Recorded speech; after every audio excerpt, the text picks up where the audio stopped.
चलिए बुलेटिन की शुरुआत इस वक्त की सबसे बड़ी और अहम खबर से करेंगे। दरअसल ऑपरेशन सिंदूर पर अमेरिकी संस्था की report, bulletin of the atomic scientist की रिपोर्ट सामने आई है। ऑपरेशन सिंदूर में पाक का परमाणु डिटरेंस नाकाम रहा। भारत को हमलों से नहीं रोक परमाणु हथियारों से गलत आकलन का खतरा। अब पारंपरिक हथियारों पर पाकिस्तान का जोर है, यह रिपोर्ट में खबर है।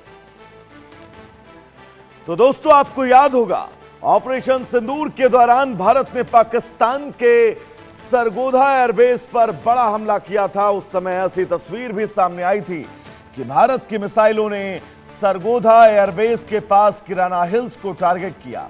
इस खबर से पूरी पाकिस्तान की फौज और अमेरिका के पसीने छूट गए थे, क्योंकि इसी किराना हिल्स के नीचे पाकिस्तान ने अपने परमाणु हथियार छिपा कर रखे थे। उस वक्त एयर मार्शल भारती ने इसको लेकर पूछे गए सवाल का मजाक भी उड़ाया था।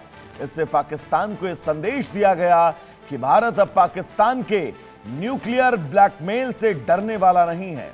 अब यही बात एक अमेरिकी संस्था ने भी की है। इसके मुताबिक पाकिस्तान के परमाणु हथियार किसी काम के नहीं है।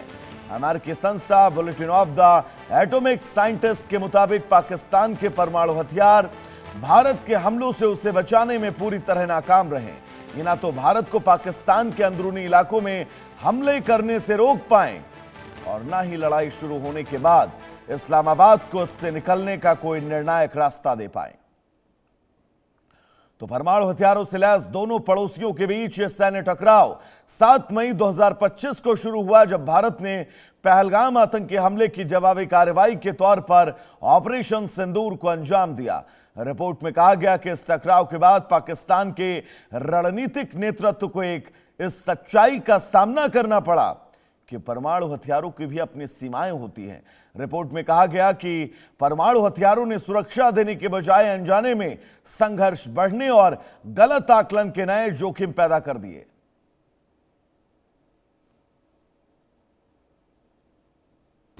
Thank you, sir. Snesh Philip here from the print. So the social media, the Twitter is abuzz with the fact that we hit a site called Kirana Hills, which is supposed to be the nuclear storage facility. And there is a lot of rumors about Sargodha. There are foreign analysts who've mentioned that the Sargodha attack led to certain leaks.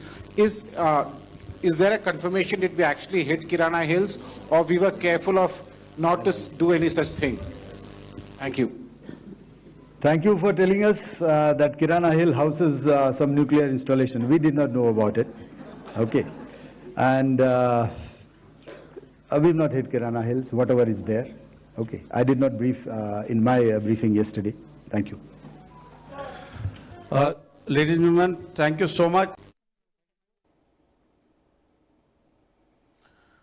तो operation सिंदूर के दरमियान की तस्वीरें। Wing commander आलोक सहाय जी हमारे साथ जुड़े हुए हैं, डिफेंस एक्सपर्ट हैं। आलोक जी, बहुत स्वागत है आपका इंडिया न्यूज पर। नमस्कार। ये बहुत बड़ी रिपोर्ट है, अमेरिकी रिपोर्ट, जिसमें साफ तौर पर पाकिस्तान के उन परमाणु हथियारों को टारगेट किया गया है जिसकी वो गीदड़ भभकी भारत को हमेशा दिया करता है। और आपको अभी 2 दिन पहले का शहबाज शरीफ का वो बयान याद होगा, जिसमें वो जब वहां पर तमाम लोगों को एड्रेस कर रहे थे, तब उन्होंने कहा था कि ऑपरेशन सिंदूर में भारत को करारी हार के बाद भी वो सिंध का पानी जो है वो छोड़ने को राजी नहीं है।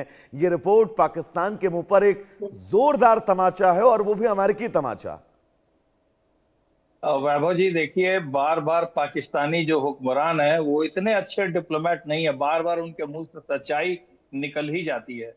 देखिए, विदेश मंत्री ने उनके सार्वजनिक प्लेटफॉर्म पर एक बार बोल दिया कि अमेरिका के कहने पर ही हमने सारे ये आतंकवादी संगठन खड़ा किए और उनको पाला पोसा। और अभी इस तरह से एक दूसरे हुक्मरान इस तरह का बयान दे रहे हैं और अपनी पोल खोल देते हैं ये बार बार। तो ये तो सर्वविदित है, भारत में भी और दक्षिण एशिया में और विश्व के सारे देशों को ये पता है कि पाकिस्तान की हालत क्या हुई थी ऑपरेशन सिंदूर के समय में। बल्कि और ये जो अमेरिकी रिपोर्ट है वो बड़ी साफ साफ शब्दों में उन्होंने ये कहा है कि बल्कि परमाणु हथियार रखने के कारण ये डिटरेंस का काम नहीं किया है, बल्कि ज्यादा इससे परेशानियां बढ़ गई हैं पाकिस्तान को, क्योंकि जहां परमाणु हथियार हैं, परमाणु संयंत्र हैं, वहां पर आक्रमण से कैसे बचा जाए, और वहां पर भी भारत के आक्रमण हो गए, तो ये तो बल्कि ज्यादा खतरा हो गया, और ये डिटरेंस का काम नहीं किया। और वैभव जी, मैं आपको बताऊं, ये डिटरेंस का काम परमाणु हथियार तभी तक करता है जब दूसरा देश जो है उसके पास परमाणु हथियार न हो। तो दोनों के पास अगर परमाणु हथियार है, तो आज के युद्ध के आप देखिए, पूरे विश्व में जहां जहां भी युद्ध चल रहा है, कई युद्ध में शामिल देशों के पास परमाणु हथियार हैं, तो क्या वो परमाणु हथियार का इस्तेमाल कर सकते हैं? नहीं। एक तो मोरल ग्राउंड भी होता है कि आप पूरे विश्व में आइसोलेटेड हो जाएंगे अगर आप परमाणु हथियार का इस्तेमाल करेंगे। दूसरी बात यह है कि अगर आपका जिससे आपका युद्ध चल रहा है, अगर वो भी परमाणु अस्त्र से लैस है, तो आप परमाणु हथियार करेंगे तो आपका भी सर्वविनाश होगा।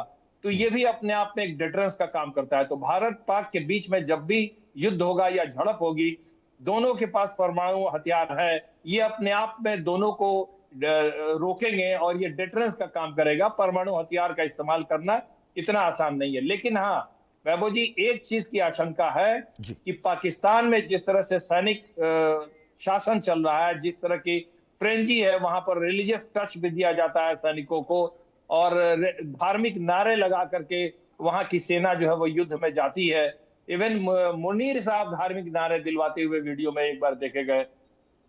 और उसके साथ साथ जो वहां पर मिलिटेंट ऑर्गेनाइजेशंस है, कहीं उनके हाथ में परमाणु हथियार ना आ जाए, और उनके हाथ में अगर परमाणु हथियार आएगा तो पूरे विश्व मानवता के लिए एक बहुत बड़ा खतरा होगा, क्योंकि वो पागल जिहादी लोग होते हैं, वो क्या करेंगे उसका कोई ठिकाना नहीं है। इसलिए इन जिहादियों को कंट्रोल करना भारत का सर्वप्रथम लक्ष्य है। जी हाँ। जिस बात का आपने जिक्र किया आसिम मुनीर का, कि अगर आसिम मुनीर या फिर वहां के सैन्य उपकरणों के हाथ में परमाणु बम का, परमाणु हथियार का बटन आ गया तो ये मुश्किलें जरूर हैं। लेकिन भारत इन हालातों के बीच, आलोक जी मैं चाहूंगा एक बार आप ये समझाएं कि किन स्थितियों में वो डिफेंसिव मोड में रह सकता है, किन स्थितियों में वो एक्टिव हो सकता है, और पाकिस्तान के ऊपर हमेशा की तरह फिर हावी हो सकता है परमाणु के मामले में। देखिए वैभव जी, इसमें कोई शक नहीं है कि भारत ने अपनी नीति साफ कर रखी है कि हम पहला आक्रमण परमाणु हथियार से नहीं करेंगे। लेकिन अगर हमारे ऊपर कोई भी ऑपरेशन परमाणु हथियार से लॉन्च करता है, तो ये उसके लिए आखिरी ऑपरेशन होगा। भारत एक बहुत बड़ा देश है, जियोग्राफिकली आप देखिए, और हमारे परमाणु हथियार एक दो जगह पर नहीं है, काफी डिस्पर्स जगह पे हैं। तो आप कोई भी देश अगर भारत पर परमाणु हथियार चलाता है, पाकिस्तान, तो वो एक या दो क्षेत्रों को नुकसान कर पाएगा, लेकिन उसके बाद मिनटों में पूरा पाकिस्तान फिर तबाह हो जा सकता है। आलोक जी, आपको याद भी होगा रक्षा मंत्री राजनाथ सिंह का वो बयान, जब उन्होंने इस थ्योरी को बदलते हुए ये कहा था कि हमारे पास भी परमाणु हथियार है। ये बहुत बड़ा संदेश था पाकिस्तान को, और पाकिस्तान इस संदेश को तय है समझ चुका होगा। मैं लौटूंगा आपके पास आलोक जी, एक बड़ी खबर